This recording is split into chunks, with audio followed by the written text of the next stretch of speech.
আসসালামু আলাইকুম ছোট্ট বন্ধুরা, কেমন আছো সবাই? আশা করি সবাই অনেক ভালো আছো। আজকে আমরা পার্ট ২৬ নিয়ে আলোচনা করব। আর হ্যাঁ, তোমরা যারা এখনো সাবস্ক্রাইব করোনি, এখনই সাবস্ক্রাইব করে ভাইয়ার এই ছোট্ট পরিবারের সদস্য হয়ে যাও। তো দেখো বন্ধুরা, এইখানে একটা ছড়া দেয়া আছে। ছড়াটির নাম হলো আদর্শ ছেলে। লিখেছেন কুসুম কুমারী দাস। আমাদের দেশে হবে সেই ছেলে কবে, কথায় না বড় হয়ে কাজে বড় হবে। মুখে হাসি বুকে বল তেজে ভরা মন, মানুষ হইতে হবে এই তার পণ। বিপদ আসিলে কাছে হও আগুয়ান, নাই কি শরীরে তব রক্ত মাংস প্রাণ। হাত পা সবারই আছে, মিছে কেন ভয়, চেতনা রয়েছে যার সে কি পরে রয়। সে ছেলে কে চায় বলো, কথায় কথায় আসে যার চোখে জল, মাথা ঘুরে যায়। সাদা প্রাণে হাসি মুখে কর এই পণ, মানুষ হইতে হবে মানুষ যখন। কৃষকের শিশু কিংবা রাজার কুমার, সবারই রয়েছে কাজ এ বিশ্ব মাজার। হাতে প্রাণে খাটো সবে শক্তি কর দান, তোমরা মানুষ হলে দেশের কল্যাণ। এরপরে দেখো বন্ধুরা, এইখানে কিছু শব্দার্থ দেয়া আছে, তোমরা কিন্তু এইগুলো অবশ্যই মুখস্থ করে নিবা। শব্দার্থগুলো হলো আদর্শ। আদর্শ মানে অনুসরণীয়। পণ, পণ মানে অঙ্গীকার। তেজবরা মন, তেজবরা মন মানে উদ্দীপ্ত মন। আগুয়ান, আগুয়ান অর্থ হলো অগ্রসর। সবারই, সবারই মানে সবারই। তারপরে চেতনা, চেতনা মানে বোধ। সাদা প্রাণ, প্রাণ মানে সুন্দর মন। কল্যাণ, কল্যাণ মানে মঙ্গল। বিশ্বমাজার, বিশ্বমাজার পৃথিবীর মধ্যে। এরপরে দেখো বন্ধুরা, ১ নংয়ে দেয়া আছে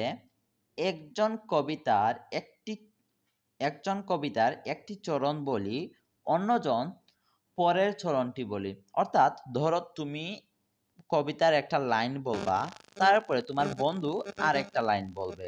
বুঝতে পারছো? তো সাদা প্রাণে তুমি বলবা, সাদা প্রাণে হাসি মুখে করো এই পণ। তারপরে তোমার বন্ধু বলবে, মানুষ হইতে হবে মানুষ যখন। এরপরে আবার তুমি বলবা, মুখে হাসি বুকে বল তেজে ভরা মন। তারপরে তোমার বন্ধু বলবে, মানুষ হইতে হবে এই তার পণ। তারপরে তুমি বলবা, হাতে প্রাণে খাটো সবে শক্তি করো দান। তোমার বন্ধু বলবে, তোমরা মানুষ হলে দেশের কল্যাণ। এরপরে দেখো বন্ধুরা, এইখানে আমরা 4টা প্রশ্ন দেখতে পাচ্ছি। তো চলো আমাদের শীটে দেখে নেই প্রশ্নগুলোর উত্তর দেয়া আছে কিনা। এইটা হলো 91 পৃষ্ঠার। এই যে আমাদের শীটে 91 পৃষ্ঠারে এইগুলা দেয়া আছে, এই যে পৃষ্ঠার 91-এ। তোমরা যারা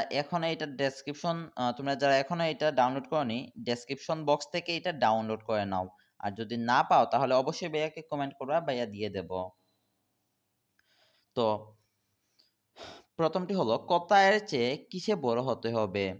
আমরা এটি উত্তর লিখব কথার চেয়ে কাজে বড় হতে হবে।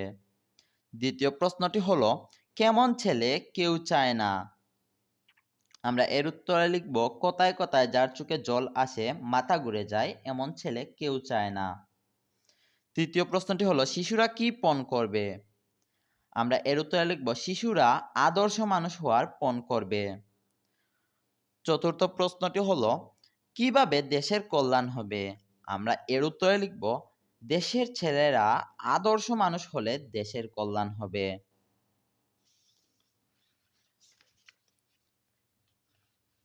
দেখো বন্ধুরা, 3 নংয়ে দেয়া আছে, কবিতাটি দেখে দেখে সুন্দর করে বলি ও লিখি। তো তোমরা এই কবিতাটা একবার বলবা, মুখস্থ করার পর একবার বলবা, তারপরে না দেখে একবার লিখবা। 4 নংয়ে দেয়া আছে, মিলিয়ে পড়ি ও লিখি। বড় হতে হবে কাজে। এই যে বড় হতে হবে কাজে, দুইটা দেয়া আছে, বড় হতে হবে কাজে নাকি কথায়? তোমরা এখানে বসাবা কাজে, এই যে এইটা বসাবা। তবে বিপদ আসলে আমরা কি করব? পিছিয়ে আসবো নাকি এগিয়ে যাব? বিপদ আসলে এগিয়ে যাব, বিপদ আসলে এগিয়ে যাব। তারপরে মুখে থাকতে হবে কি? কষ্ট নাকি হাসি? মুখে কি থাকতে হবে? হাসি, হাসি থাকতে হবে। তাই আমরা এটা এখানে বসিয়েছি। এরপরে দেখো বন্ধুরা, ৫ নং এ দেয়া আছে কোনটি ভালো কাজ ও কোনটি খারাপ কাজ? তো এই যে এখানে এরা মারামারি করতেছে, এটা হলো খারাপ কাজ। তারপরে এই যে এই মেয়েটা এখানে সাহায্য করতেছে ওর মাকে, এটা হলো ভালো কাজ। এই যে এই ছেলেটা এই বৃদ্ধ লোকটিকে রাস্তা পার করিয়ে দিচ্ছে, এটা হলো ভালো কাজ। তারপরে দেখো বন্ধুরা, ৬ নং এ বলছে দেশের কল্যাণের জন্য কি করা যায় লিখি। তো দেশের কল্যাণের জন্য কি কি করা যায় আমরা এটা লিখব। তোমরা নিজের মতো করে নিজেরা লিখবা। তা ভাইয়া কিছু এক্সাম্পল হিসেবে দিয়ে দিছি। আদর্শ মানুষ হব, বেশি করে গাছ লাগাবো, চারপাশ পরিষ্কার রাখবো, কেউ বিপদে পড়লে তাকে সাহায্য করব। তো বন্ধুরা, এর পরের ভিডিওতে আমরা পরের পার্ট নিয়ে আলোচনা করব। আর পরের পার্টের লিঙ্কগুলা ভাইয়া ডেসক্রিপশন বক্সে দিয়ে দিব। তোমরা পরবর্তী সকল ভিডিও সবার আগে পেতে এখনই সাবস্ক্রাইব করে রাখো। আল্লাহ হাফেজ।